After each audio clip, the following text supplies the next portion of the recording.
வணக்கம். இந்த பதிவு ப்ரூக் என்னும் அழகான நகரத்தை பற்றியது. இந்த ப்ரூக் எப்படி ஸ்பெல் பண்ணுறோன்னா BRUGES, ஆனால் அவங்க ப்ரூக் அப்படின்னு தான் சொல்கிறாங்க. இது பெல்ஜியம் நாட்டில் இருக்குது. நீங்கள் கூகுள் பண்ணி பார்க்கலாம். நான் சமீபத்தில் போன மாதத்தில் போயிட்டு வந்தேன். அவ்வளோ அழகாக இருக்குது இந்த ஊர். இது ஒரு யுனெஸ்கோ ஹெரிட்டேஜ் சைட். இங்கே Belfry of Bruges, church of our lady, ஏகப்பட்ட ஹார்ட் மியூசியம். அது தவிர இந்த நகரம் எதுக்கு ரொம்ப ஃபேமஸ்னால் லேஸ் ஒர்க், இந்த கை வேலை பண்ணுறாங்க இல்லையா, அதுக்கும் சாக்லேட்ஸ், அப்புறம் பியர், ஹேண்ட்மேட் கிராஃப்ட், இதுக்கெல்லாம் ரொம்ப பிரசித்தி பெற்றது. பாப்புலேஷன் பார்த்திங்கன்னா ரொம்ப சின்ன பாப்புலேஷன் தான், 1,18,000 பேர், அதாவது அக்டோபர் 23 டேட்டா படி. ஆனால் டூரிஸ்ட் 83 லட்சம் வராங்க இந்த ஒரு சின்ன நகரத்துக்கு. ஓவர் நைட் ஸ்டே பண்ணுறவங்களும் உண்டு. 83 லட்சம் எவ்வளோ ஒரு சின்ன ஊரில் வராங்கன்னா அதனுடைய முக்கியத்துவம் நம்ம தெரிஞ்சுக்கலாம்.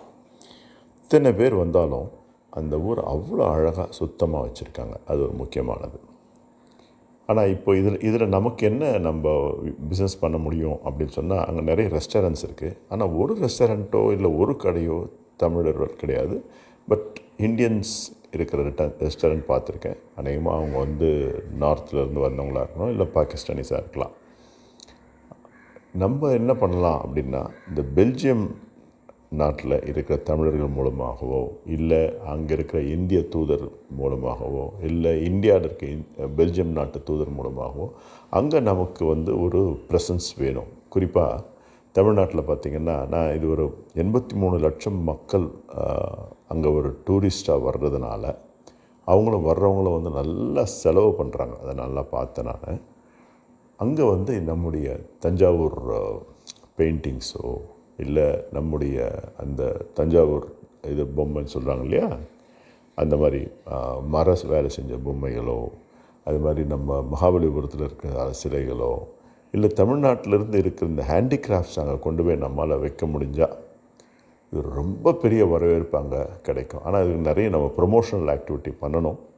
இதெல்லாம் சேர்ந்து செஞ்சோன்னா நிச்சயமாக நம்மளால் அந்த இடத்துல ஒரு பெரிய தாக்கத்தை நம்ம உண்டுபடுத்த முடியும். இந்த ப்ரூக் அப்படிங்கிறது ஒரே ஒரு நகரம்தான். ஆனால் இந்த மாதிரி நிறைய டூரிஸ்ட் அட்ராக்ஷன் யூரோப் முழுக்க நிறைய இருக்குது. இப்படி நம்ம ப்ரமோட் பண்ணணும். நம்முடைய சிற்பக்கலை வேலை செய்கிறவங்களுக்கும் சரி, இந்த தஞ்சாவூர் ஆர்ட் வேலை செய்கிறவங்களுக்கும் சரி, மிகப்பெரிய பொருளாதார முன்னேற்றத்தை நம்ம பார்க்க முடியும். அதை தவிர நம்முடைய கலாச்சாரத்தை அவங்கள நம்ம அறிமுகப்படுத்த முடியும். இது ஒரு பெரிய ஒரு வாய்ப்பு நமக்கு. இதை நம்ம நிச்சயமாக பயன்படுத்திக்கணும். நன்றி.